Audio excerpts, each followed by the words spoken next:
So here's the trick.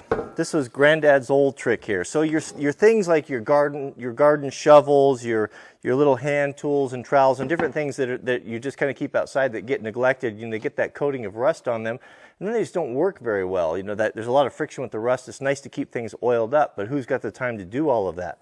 So you take a 5-gallon bucket or anything that you have, and you fill it up with sand.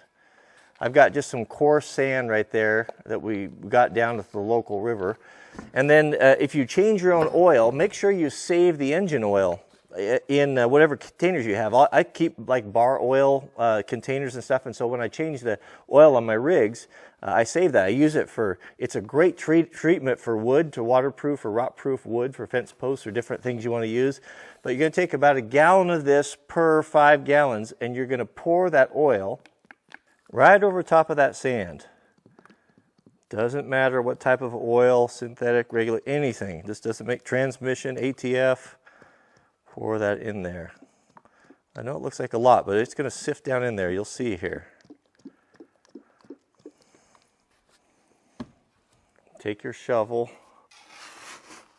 and work that in a little bit.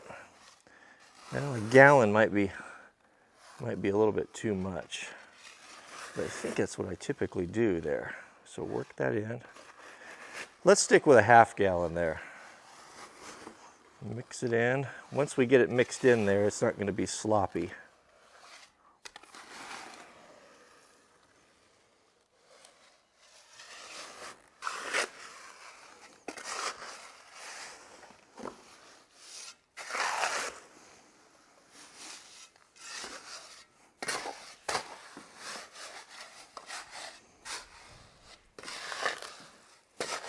So I think what happened is I used 1 gallon of oil on a 5-gallon bucket. That's what I previously used. I've never used one of these here. I don't think these are, well, maybe they are 5 gallons, but start with a 1/2 gallon, it's enough.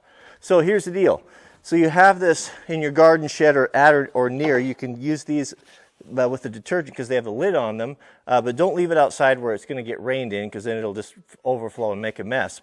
So what you do is, to make it real handy, is right where you're going to be hanging up all your tools, then you just give this a plunge in the sand, work it out. Same with your little hand tools. You just give them a plunge in there just one time, knock off the sand a little bit, but look at that. You get a nice coating, a thick, heavy coating of oil on them. It doesn't take time. You don't have to get a rag and get it all over your hands. You can just have it handy right there, and as you go by, just give it a shove in there, or give it a stick, knock it off, and you have your tools protected. These are for your yard and garden tools, rude tools. You don't want tools. You do this to stuff like screwdrivers, stuff you're going to have your hands on, but it does work good for this sort of thing.